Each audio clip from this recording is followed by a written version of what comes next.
Salutations à toi qui que tu sois. T'es peut-être pas au courant, mais j'en ai une bonne à te raconter. Approche. Il y a des sujets avec lesquels on ne peut pas plaisanter. Le viol en est un. Les dégâts que causent les agissements des fils de lâche qui prennent la décision de faire subir ça à autrui se mesurent dedans comme dehors, et sont comme des éclats d'obus qui détruisent lentement la vie des victimes. Sandrine en est une, hélas. Et voici son histoire.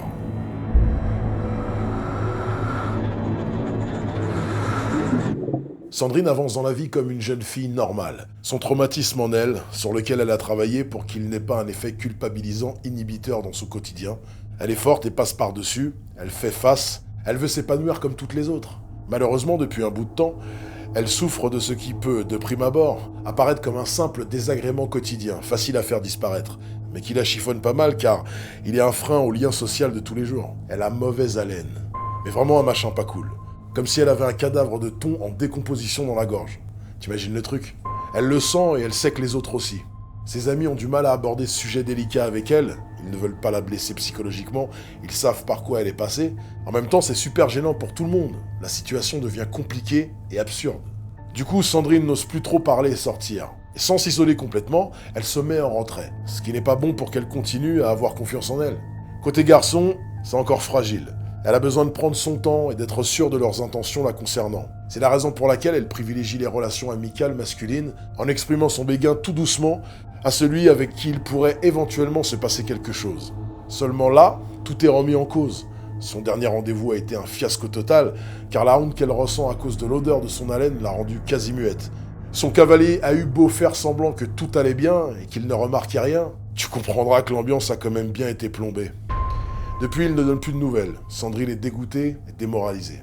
Ce qui la scandalise, c'est l'injustice de la situation. Elle comprend pas. Il n'y a rien de logique dans tout ça. Elle a rien changé à son mode de vie, à son hygiène de vie, donc elle ne mérite pas ça. Elle bouge, elle est active, elle prend soin d'elle, ne mange pas n'importe quoi, ne fume pas. Et il y a quelques semaines, au début du phénomène, elle a même été chez le stomato qui lui a garanti que cette pestilence ne provenait pas de sa bouche, ni de sa langue ou de son palais. Tout est nickel de ce côté. Chez l'ORL, même verdict. Pas d'amygdale plein de caséum, rien à signaler dans le secteur. Ces examens, Sandrine les a déclenchés quand son souffle était juste désagréable, pas tout à fait nauséabond. Mais depuis, ça a empiré.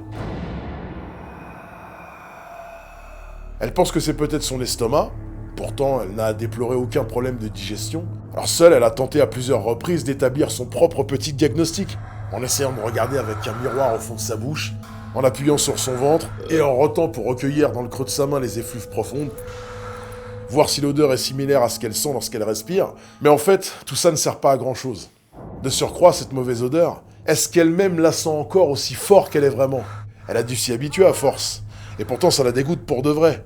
Cette dernière réflexion finit d'abattre son moral, car Sandrine se figure bien ce que doivent subir ses interlocuteurs directs lorsque parviennent à leurs narines les souffles puants qui émanent de derrière ses lèvres.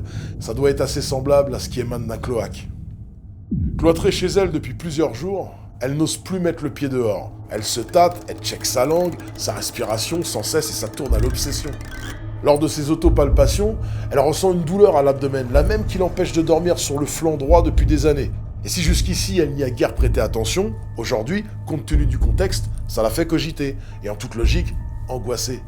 Et si c'était une tumeur? Une tumeur, putain, quelle saloperie! Pourquoi elle? Elle est si jeune!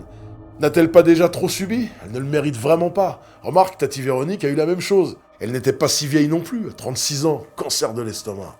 C'est la flippe totale pour Sandrine, qui ne sait plus quoi penser. Ne s'étant pas nourrie correctement depuis presque une semaine, Sandrine est très faible. Sa mère essaye de la joindre depuis qu'elle s'est enfermée chez elle, mais vu qu'elle ne décroche pas, elle a appelé les secours pour, personne ne répondant pas aux appels, qui ont dû forcer sa porte en arrivant, car entre les calmant plusieurs fois par jour, aucun glucide et une panique rampante qui la cloue en elle-même, elle ne réagit plus. Elle est donc emmenée à l'hôpital en urgence où ils vont tenter de la requinquer et lui faire un bilan complet. Là-bas, toujours dans les vapes, elle signale ses douleurs au ventre. Et les médecins se rendent vite compte qu'ils ont plutôt intérêt à faire des examens approfondis dans cette zone, car même s'ils voient et sentent beaucoup de choses peu ragoûtantes provenant du corps humain dans leur travail, toute l'année, le pu de la gueule de Sandrine les a particulièrement choqués. Les examens ont lieu, elle se repose et reste en observation jusqu'au lendemain. Lorsqu'elle reprend un peu ses esprits, elle demande à voir le docteur qui est en charge de son dossier. Elle est à bout, elle en a assez de se cacher derrière ses craintes et veut des réponses claires. Alors, J'ai quoi à l'estomac, docteur? Une tumeur cancéreuse? Combien de temps me reste-t-il à vivre? Lance-t-elle vindicative. Le doc lui répond, une tumeur? Non, rien de tel, mademoiselle. Vous êtes enceinte. C'est le coup de massue. Qu'est-ce que ce médecin raconte? C'est impossible! Sandrine est prise de tremblements incontrôlés et elle a le souffle coupé. Comment pourrait-elle être enceinte alors que depuis son viol, elle n'a pas eu de rapport avec qui que ce soit? Et le drame s'est produit il y a presque 3 ans. Il doit y avoir une erreur. Sandrine se met à rire nerveusement, comme possédée. Elle se met à crier comme une mouette à l'agonie. Elle est clairement en train de péter un boulard, si bien que l'interne prend peur et appelle du renfort. Les infirmiers la sédatent rapidement pour qu'elle ne se blesse pas elle-même ou autrui.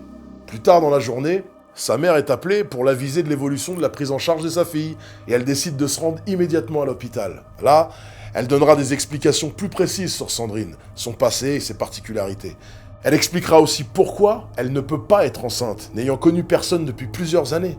Les radios abdominales ont pourtant bien révélé la présence d'un fœtus, et on a d'ailleurs immédiatement stoppé les rayons X lorsque l'équipe médicale l'a constaté, pour laisser la mère se reposer et que ses jauges reviennent à un meilleur équilibre avant d'aller plus avant dans les analyses.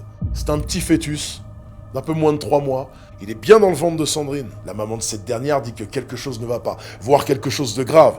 Elle exige une réponse cohérente concernant le sort de sa fille.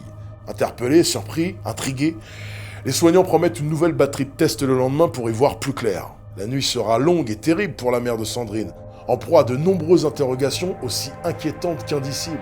Il est 10h, son portable sonne, c'est l'hosto. Ils ont du nouveau et ils veulent la voir.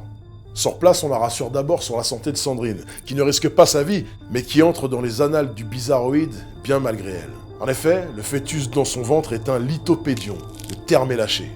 Sandrine, suite au drame de son viol, est en fait tombée enceinte de son agresseur.